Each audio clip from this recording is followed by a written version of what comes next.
Sahabat, pagi-pagi gini enaknya sarapan bubur ya? Atau kalian udah ada ide sarapan sendiri? Makan apa aja sih boleh ya, asal tetap bergizi dan tentunya halal. Bukan hal yang langka, tukang bubur sangat mudah ditemukan di sekitar kita. Pedagangnya mulai dari yang muda hingga yang tua sekalipun, seperti kakek yang satu ini, Tabri.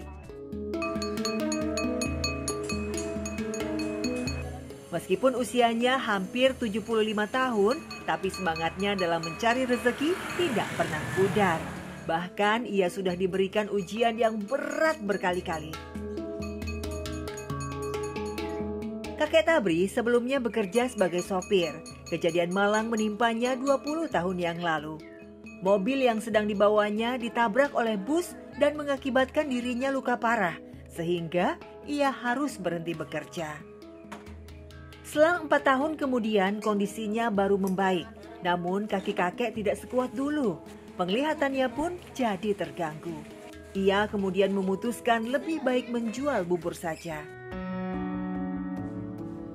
Selang beberapa tahun, Allah memberikan ujian kembali untuk kakek Tabri. Istri yang sangat dicintainya harus jatuh sakit. Suatu takdir dari Allah yang benar-benar di luar dugaan. Awal mulanya nyuapin cucu. Nyuapin cucu. Biasa kan suka nganggap ya orang tua gitu kan. Di situ puyeng. Udah, puyeng dibalik. Sampai sekarang kita juga kadang-kadang sedih ngeliatnya ya. Lihat. Kayak orang-orang gini bolak-balik. Kita mah enggak.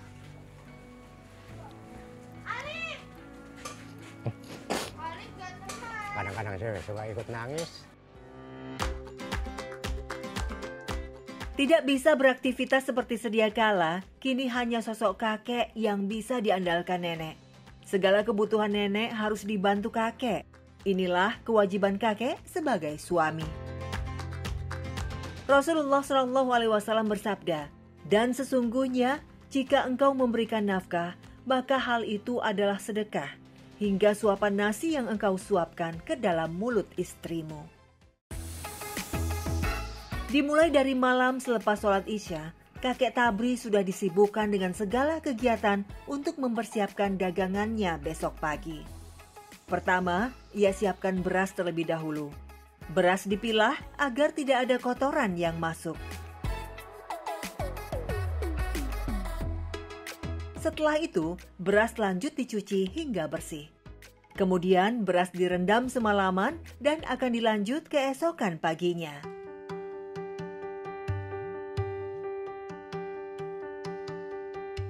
Sejak jam 3 pagi, kakek sudah aktif kembali.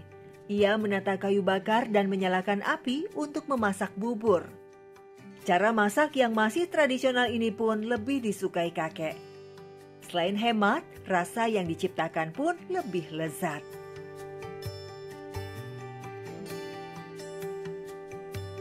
Pekerjaan yang cukup berat bagi seorang kakek tua.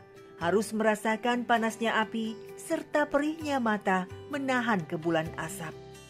Tapi siapa lagi yang akan mengerjakan semua ini kalau bukan kakek? Bubur terus diaduk selama 1,5 jam tanpa henti. Setelah matang, kakek mempersiapkan bahan yang lain.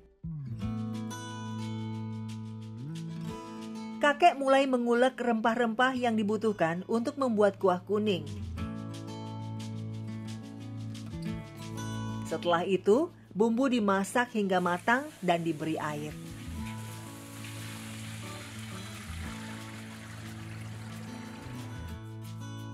Sambil menunggu mendidih, kakek mempersiapkan sate sebagai pendamping si bubur. Bahan sate yang sebelumnya sudah dimasak, tinggal ditusuk menggunakan lidi-lidi ini. Kita lanjut ke wajan tadi ya. Jika airnya sudah mendidih, masukkan ayam dan tunggu hingga matang. Terakhir, goreng kerupuk secukupnya supaya semakin lengkap.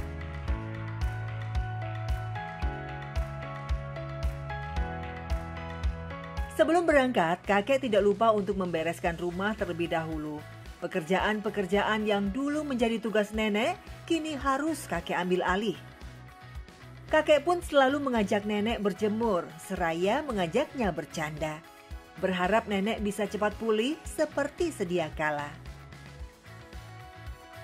Yang penting kalau pagi orang pagi tungtun gitu. Sebelum dagang gitu. Udah minum, udah apa, baru emak keluar dulu jalan dikit. Menjalani dua peran sekaligus tidak mudah baginya.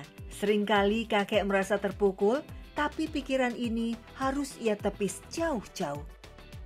Kakek tidak ingin terlihat sedih di depan sang istri. Bagaimanapun juga, istrinya lah yang menjadi motivasi kakek bertahan hingga sekarang. Sahabat Hikmah, ada satu kisah yang mengingatkan kita pada kesabaran hati seorang suami. Terdapat syekh yang alim bernama Abu Muhammad bin Abu Zaid. Meski begitu, syekh ini memiliki hubungan yang buruk dengan istrinya. Namun ia tetap tulus mencintainya. Suatu hari, sang istri menolak untuk melayani Abu Muhammad. Ia pun sering pula menyakiti perasaan sang suami dengan ucapannya yang kasar dan bernada tinggi. Maka, suatu hari seorang pemuda menanyakan hubungan itu.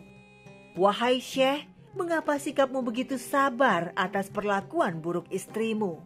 Syekh tadi menjawab, "Aku adalah seorang laki-laki yang diberikan kesempurnaan nikmat oleh Allah berupa kesehatan badan, makrifat kepada Allah, dan adanya seorang istri. Oleh karenanya, mungkin saja perlakuan dia terhadap diriku merupakan balasan atas dosa-dosaku selama ini. Jika aku menceraikannya, aku takut balasan yang menimpaku justru akan jauh lebih buruk dan dahsyat dari sikap istriku yang selama ini aku rasakan."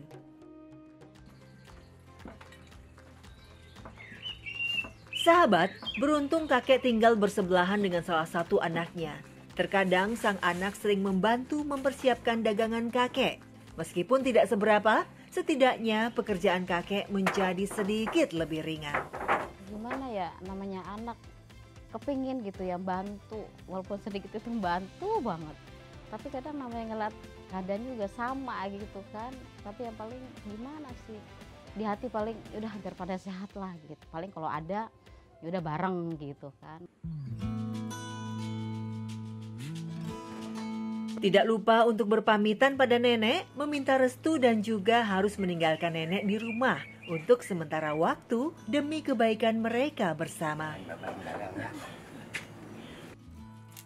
Karena tidak bisa meninggalkan nenek terlalu lama, kakek hanya keliling mulai dari jam 6 pagi hingga jam 9. Bahkan kalau nenek sedang kambuh, tidak jarang kakek berdagang sekitar 1 sampai 2 jam saja. Inilah yang menyebabkan pendapatan kakek sangat minim. Belum lagi para pembeli yang masih suka mengisengi kakek. Ada yang iseng mah ada aja, cuman saya mah udah biarin lah. Yang minta aja, gue minta bubur, ambil kalau mau. Berapa mangkok, nggak bahan rugi. Dimakan orang mah bener-bener saya mendingan istighfar udah. Di usianya yang semakin tua, kakek tidak pernah menyalahkan keadaan. Meskipun nenek sudah hampir 7 tahun sakit, tidak sedikit pun ada niatan kakek untuk meninggalkannya. Malah, kakek semakin sayang dan ingin selalu bersama sang nenek.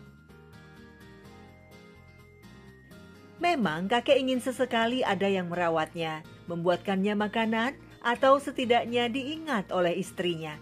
Tapi di kondisi seperti ini, menjalani 2 peran sekaligus harus selalu disyukuri oleh kakek Tabri. Masya Allah, sungguh banyak pelajaran yang bisa dipetik dari kisah Ibu Martini dan kakek Tabri. Walaupun pasangan mereka dalam keadaan sakit, namun mereka tetap setia menemani. Semoga tayangan ini dapat membawa manfaat bagi kita semua ya. Menggali hikmah, menuai berkah. Wassalamualaikum warahmatullahi wabarakatuh.